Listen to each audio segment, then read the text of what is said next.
Hi everyone. So I am going live from my studio. I'm teaching an intern. I have basic photography, and I want to also use the opportunity, or let me give the opportunity to others to also join online. Okay. Today we will be looking at basic photography, and then I will do another video on white balance. Then on the third day we'll be looking at composition. Okay. So we have Esinam over here, who will be my student. Sami, are you part of the class? Okay.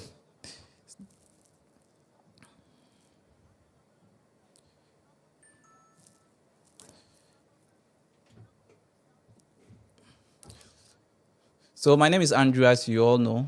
Today we'll be looking at basic photography, and we'll start with triangle of exposure. Okay. Now we can see the triangle over there. We have three items: aperture, ISO, and then shutter speed. Now, as a photographer, you need to know how to use these three to be able to have a well exposed picture. It's very important when you want to do your photography. So this is a basic. It's very important that you know about this. Okay, so the three things are aperture, shutter speed, and ISO. Now, what I'll be doing is to take you through this and make sure you have an understanding of it. If I'm able to explain and you get it, then you are good to go.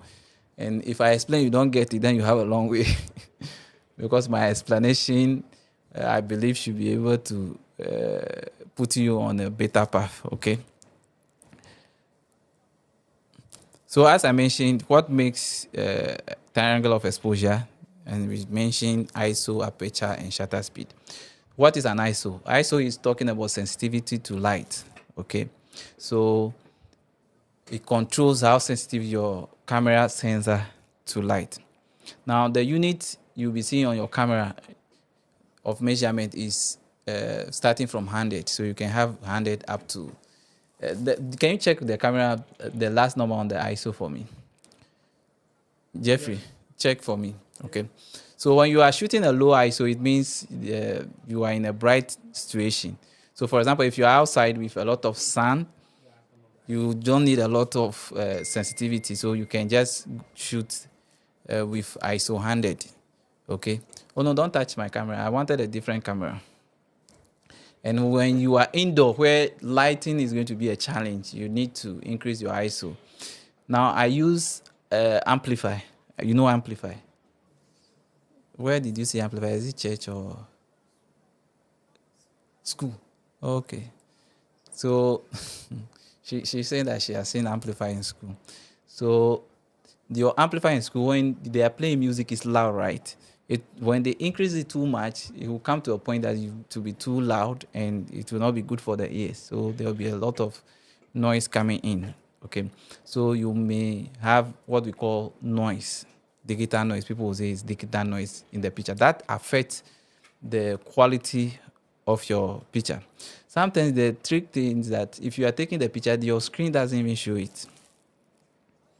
So 25,600, that's a lot. So we'll try and look at some scenarios. So as I said, if you use the amp, that's what is going to happen. You have too much coming in. Okay.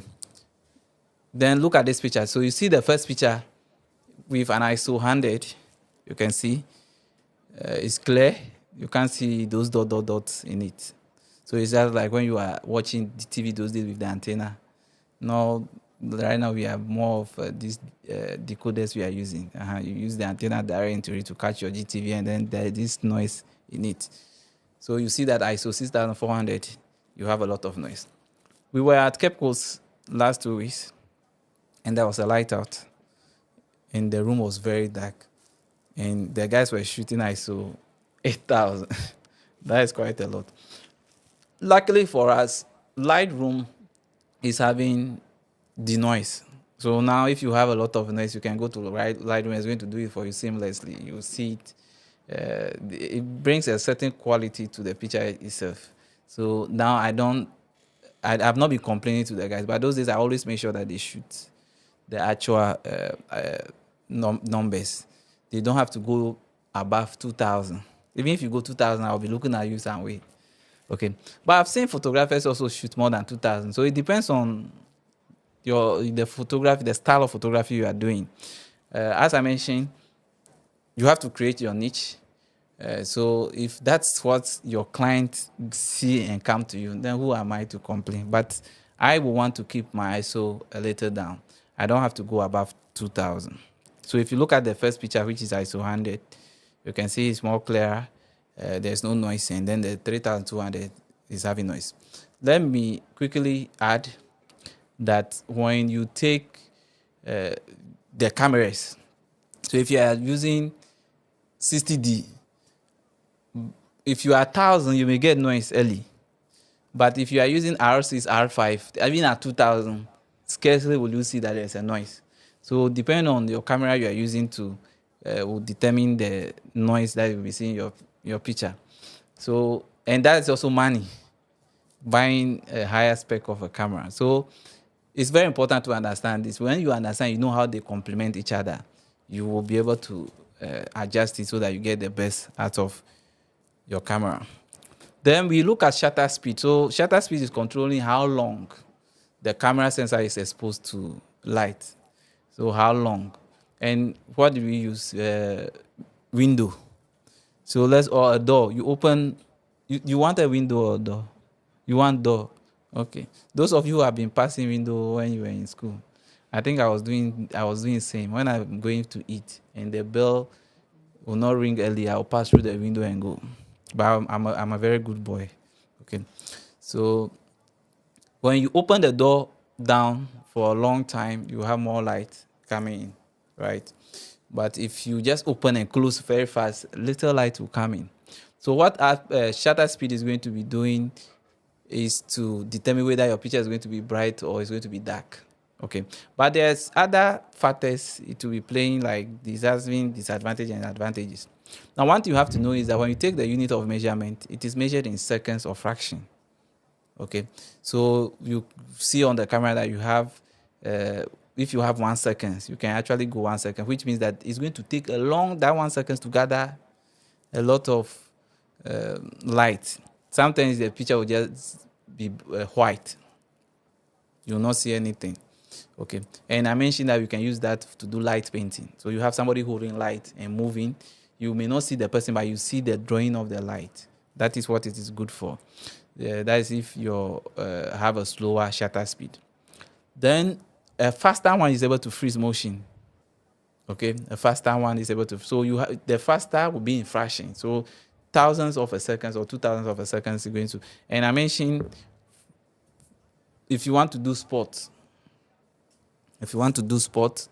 you have to prioritize your shutter speed because you need it to be able to freeze people in motion. People who are doing racing, you need a lot of that. It has to be very fast to be able to capture a car in that motion. Now, if you are at church and people are dancing, you need a faster speed, or else you finish and all your pictures that they were dancing will be blurred. Okay, so that is what shutter speed is doing. So it's going to be able to freeze motion and all. So you see the first picture, you see that the faster shutter speed, the bird is more focused, right? Because it's in motion. And when you take the second one, it's more slow. The picture is not that clear, but you see that the bird is a little blurry. And if you don't take them, it's as if it's this blurry. Yeah, that's how it's looking like. Then look at it. This is a slow shutter speed. This is a slow shutter speed. So you can see. What's the name of this? Merry-go-round. Is this merry-go-round? Okay.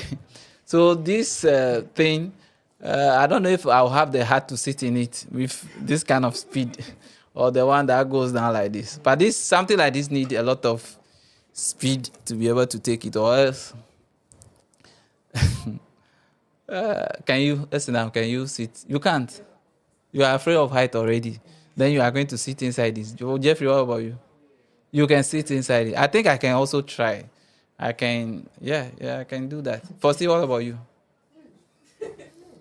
Okay, my students are almost half of them are scared. And I think it's the ladies who are scared. The last time I saw one, when they start, no, they went down. And I'm like, hey, this one, my village people will not allow me.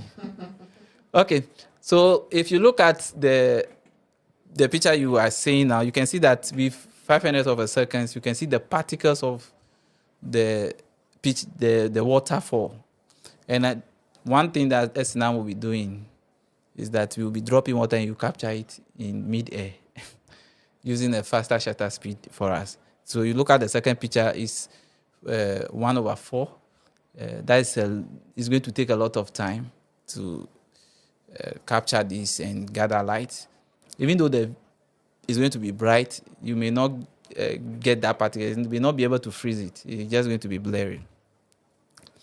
Then my favorite part, which is the aperture, and the aperture can only be seen in the lens. So it's the opening in the lens that allows light. So I normally would say that it's the quantity of light that is entering. So if we open this whole place, right, what will happen? A lot of light will come in. If it's just a small opening, less light.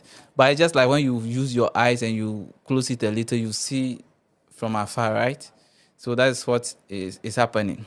Now, we can say that aperture, people normally use the word f-stop. Okay, so it's just illustrated by an opening like this. At 1.4, you see that the lens opening is big. Once it's big, it's allowing a lot of light. The other advantage is that it's going to make your picture shallow. So the background is blurry. So you see these days when we take picture, the background is blurry. This is what is helping you. Now, if you go to 22, the hole is small, so less light will be entering. But the nice thing is that everything is going to be in focus. So what are you going for? You see, so that's where they have to compensate each other. Now, one thing you realize is that when we talk about all the three, they are talking about brightness and darkness, right? Adding more light. So that's what's going to happen. And it's what our camera, what is the light? It's 22, right? So when the opening is big, you have more light coming. If it's small, now we also talk about depth of field, where if you have a bigger opening, it will be shallow. It's more blurry. When you have a small opening, everything is in focus. So if you are doing architectural photography, you are doing which other one? You are doing landscape photography. You want to see everything in detail. You need to increase the value of your aperture. Okay. So if you look at this f5.0, you can see that the branches that is showing there is in focus. When you go to 2.8, the branches, is it the stem or whatever? Is it stick or whatever? It's also blur. Then you can see that the f1.8 is only left with the leaves, and the leaves is even becoming more blur, right? So I've showed this already, a small depth of field, which when the aperture is very large, and the last one, very small aperture, will give you a large depth of field. So everything is going to be in focus if you take a picture. So sometimes when I'm doing a group picture, I increase my aperture a little so that I get almost everybody in focus. Okay. And I've also seen a lot of people doing more of 1.8. So if you take alcohol and you shake, you have a problem. So it's very important to combine all of this. Now, the three elements have to be combined well to be able to achieve a well-exposed picture.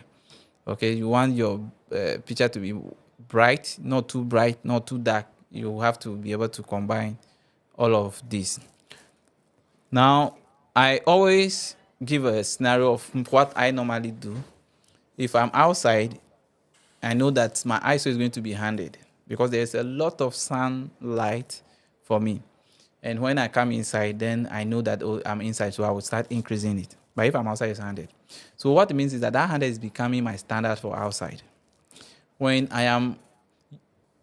when I decide to use 2.8 as an aperture for house shooting an event, then it means ISO and aperture is now going to be the standard for me. Then I can play around my shutter speed. It makes it easy for me to just go to a place and take picture. When I come indoor, I would decide I want to shoot an aperture of 2.8 or 2.0. We already know. Most of the time, we'll be shooting 2.8. If I'm doing portrait, yesterday, I did a photography and I show you where I was using 5.6 because I want to get more details when I'm editing. So I'm using that value. But most of the times when we are doing just a normal photography, the studio, we will use 2.8. And it depends on you, the photographer. I don't agree when it comes to some of these things because what works for you may not work for somebody else. And it's what is going to bring others to you.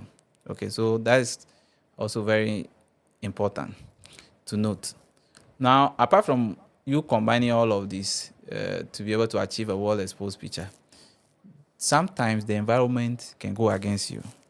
So, as I mentioned that we were in Cape Coast and the light was out, there was no window, the whole room was dark, like you can see darkness. As they say, darkness covered the sea. Darkness covered the room. And to the extent that those who were reading the tribute have to use their phone light to be reading it. And surprisingly, when they use the phone light, it reflects on the paper, the brochure, and bounce back to their face. So then we have, within that space, we have that clearer. But initially, when they were not doing it, the ISO was around 8,000. And because of that, all my lenses, I try to get lenses that are 2.8, 1.8, so that when I go into an environment that there is an issue with lighting, I can still shoot without having issue with lighting. So it's very important that I do that. Now, you also have to look at auxiliary items. These are physical things that you can add. So, for example, a flash. Is there a flash here? A flash light that you can get. Give me the strobe light. So if you have a strobe light, you can also use the strobe light. And if you have a studio, make sure there's enough light. One other thing I always mention is that your ceiling have to be white. You can paint it white if you are starting. What it's going to do is that it's going to make your picture video very bright. Color white, when light burns on it, it's be able to go more on the skin than any other color. Any other color will be casting those colors on your skin. So the next thing we'll be looking at is white balance, right? So this is AD600 Mark II. This light is good, and you can even use this only this one for your studio. Which Ghana?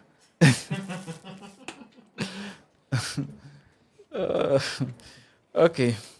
So what I normally do, and one of my guys like doing, is that they want us to carry this. That's what I've been doing those days. So when I go to event in churches, weddings, or events, hotels, I carry this along and I bounce this light and I get the pictures correct. I don't sacrifice on the quality and the brightness of my pictures at all. And I'm able to get all of that. So it's very important. And then we have softbox. You know, the softbox is going to make the light very soft on the skin. And then there's a lot of light. I also mentioned that sometimes you go to shoot and Ghanaians, so this is a flash. This is V1. This flash, how much? I got it how much? And now the price is too outrageous. Then there are times you go for an event and the lighting guys in Ghana, they only push LED RGB on your subject. When you take with this flash, it doesn't go. Okay, so I've seen some photographers sending their own lighting system to go and wash those off. Very strong ones. I have some here. See, this will be light. 4 of them. If you put it on, the whole place will be bright. There's another one too over there that will make the whole place bright. So you can look at those options. That's if you are able to get that. That's if you're able to get that. But if not, then you get the V1 flash and use. If it's your studio, try and make sure the ceiling is white. Here, it wasn't white when I came, so I used something to cover it, and then we can bounce the light. I'm good. Yesterday we bounced light, right? So we bounce light, and you see how bright the picture was. Especially the another scenario where I use a lot of light bouncing it is when the this is a subject, or let's say a client comes in and their makeup, I can see that the makeup is not good and it won't go well. I will bounce the light to get it the whole skin. I will not do soft balls here and there and all of that. Just bounce the light and I get the person so clear, and then I can work on it. Or because sometimes if you use soft balls where some part is dark and all of that, and the makeup doesn't go well, you have an issue. It's even better not to do a makeup and get a correct picture than to do a makeup that is not good. You'll be in hell. And I don't know why. Sometimes you see you are trying to really focus and you can't focus the eye. I don't know. It's been happening to me sometimes. So now one of my rules when we are engaging with our client is that we tell you bring the makeup artist so that we can correct the makeup artist over here. And so we can give you. If you don't want makeup artist, then don't try doing a bad makeup. Okay. So today we've looked at a triangle of exposure, and this should help you to start your photography journey. Now, in my next video, I'll be looking at white balance, and I'm going to continue straight so that you just watch, you pause, you come back and watch. So let's go to white balance. Now, white balance is the process of adjusting colors in a photo to make them appear more natural by compensating for the color temperature of the light source. So some lights have their own color. This one is what? White, which is more cool. Then you have the warm. If you switch it off and bring it in, you have warm light coming in. Your environment have so many colors. We talk about funerals when they are doing funerals and then they use red canopies. It's something I don't like. So most of the time when I get clients, I tell them go for black and white. But normally people tell that, oh, if the person is young, you have to go for red because the death is painful. So you see that my sister's funeral, I insisted, but the church insisted they wanted red. And if you see, we were not able to shoot under the red. If you come to Lightroom, you can correct it, right? But it's a lot of work. Okay, so every environment have their own light, and you need to know about white balance. What it's going to do is that it's going to help you to ensure that your object or your subject appear more neutral without any color tint. Okay, regardless of the lighting. There is this green dress that I've been seeing. It's more greenish yellowish be.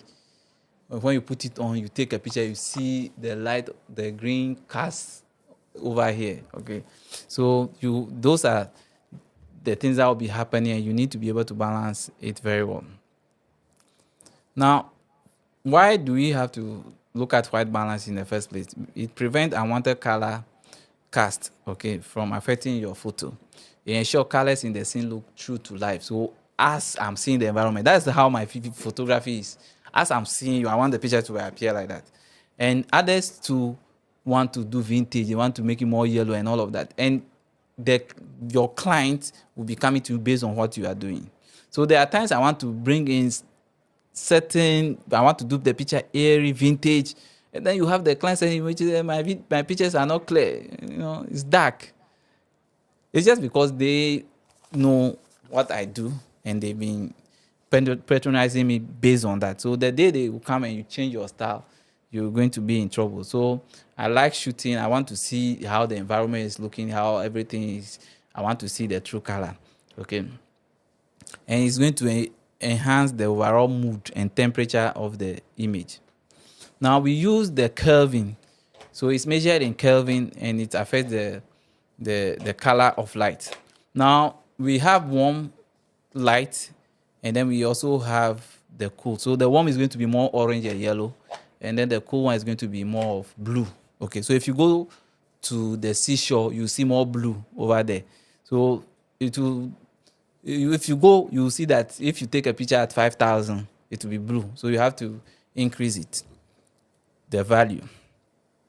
Now, there are some common white balance preset or settings that your camera will have. Almost every camera is having. So you have auto. Now, what auto means is that the camera is determining the environment and telling you that I think these settings work for you. Okay, so based on the scene. Now, one thing about auto that I like, when I go to an event and I mention the Ghanaian light that they are doing, they will let the light fall on people, RGB light. In that case, when the light is changing, I cannot set it manually. So I'll put it on auto. Once I put it on auto, I will be able to get it, not accurately, but I will get something. But if you are using manual, you can also keep on changing it because the light is also changing. It will be changing the environment. Okay, that is the only time I normally use it. Sometimes I even can go to daylight if I'm outside. Daylight is around 5,000, so it looks more neutral. If you are at the value of 5,000, you are looking at more neutral. There is the tungsten, fluorescent, and then we come to the custom. The custom is where the photographers tell that you are professional if you're able to use the custom. Your eye should be able to see the color and say this is the color. Unless you are color blind, then you may not be able to see it. So this is it. Now there's a science behind this if you want to explain before, because 2000 actually on the diagram is yellow. So you will be compensating it with blue if you are having more yellow. But on the camera, if you are at 5,000, you go up, you go into the yellow. And I don't want to explain this. Just understand that on your camera, your 5,000 is at your neutral. If you go to 10,000, as you are going up, you are going more into the orange or yellow. If you come down, you are going to the blue. So you can see the picture over here. So we illustrated with the incandescent, the standard fluorescent, direct sunlight, and then you have flash. So the direct sunlight looks more neutral to the eye. It's more like a natural environment. So how do we adjust white balance? So it depends on your camera. I am a Canon user. I don't know if the others also have it. I will try and check and see. But you can pick the preset that is having daytime and all of that, looking at the environment. But for greater accuracy, you have to manually set the white balance. Okay. So tips for better white balance. The first one is that take a test shot in your shooting environment to ensure the right white balance. And that's what I normally been doing. I'll take a picture, make sure I set it. That environment is going to have that color tone throughout. If it's casting any other color, you can actually correct it. Then you have to use a custom white balance, especially if you have difficulty adjusting. And I gave a scenario where if the lighting is changing occasionally, then you have to go to auto. Then if you are not also sure, you have to shoot raw. I mentioned, somebody asked a question yesterday, what is raw? Why do you have to shoot raw? And I mentioned that raw is an unprocessed file. If you shoot with your camera and you are shooting JPEG, what it means that all the colors are embedded into that picture. You can't change it. But with raw, it's unprocessed data. So you can actually go in to change the color, brightness, and all of that, and you have it. So that's why you have a lot of people shooting in RAW. If you're a professional, you have to look at that. Now, for illustration's sake, Jeffrey, kindly go to white balance. And then you, from 5,000, you change it for us to 10,000. Then we can see. If you start, let me know. So this is more of neutral. You can see me, right? So it start going to 10,000. Then you see the color would be going more into the yellow. So you can see I'm now yellow. Now, if the person is more fair, sometimes if you go too much, we go to Lightroom, you can easily remove it. But if the person is dark and you've gone into the yellow, that is the warmer one, it's sometimes difficult. It just destroys the skin tone of the subject, even if you go to Lightroom. So you can go to 2,500 down, which is more into the blue. So that one favors the dark skin. And you remember we talked about the light, we talked about triangle exposure, and then I talk about light. Now, those who are white, the white the skin. Sometimes when you go to events and you take a dark person, you take them, a fair person, you see that your all of a sudden it's as if there's too much brightness. And I would normally say that the camera is actually made for them because their skin is already bright. So shooting this kind of fair skin tones too, you may not need a lot of light. It's also another scenario. But if the person is dark, I went to a room one time and when I checked around, everybody was dark. And the room too was dark. In that case, I was I look at everybody and I decided to, please, you can go back to the 5,000. So in that case, I use a lot of light to be able to get all of them. Okay. So white balance is an essential element in photography to ensure accurate colors and to enhance the overall mood of your image. Mastering it can significantly improve your photos, okay, especially in challenging lighting conditions. So it is very important you pay attention to this. We look at triangle of exposure to be able to get a well-exposed picture. Now you can also look at white balance. In my next video I'll be doing tomorrow, we will do it one, right? We will look at composition. Composition is one subject I love. How you are placing your subject or element in the scene. We will look at it. So we will look at negative space. We will look at the rule of third. There's a lot of them: symmetry, asymmetry, leading lines, and there are some. We will look at depth, contrast. You get it? We will look at depth, contrast, how you can just pick one object. We will look at focus. We will look at all of that. And I'm going to show few pictures. I tried to get some pictures online to illustrate them. So please, if you are not subscribed to my YouTube channel, please do and watch the video. I need watch hours to be able to monetize my page so that I can do more of this. So just hit the notification bell. Tomorrow I will come live at 1. I'll be doing this every week for my intent until I'm done with it. Then I'll move to the others who are also in the studio looking at video, live streaming, and the other ones. This one is not the church media. This one is business. Okay, this one is business. But once you watch it, it can help you in all you do. Thank you very much.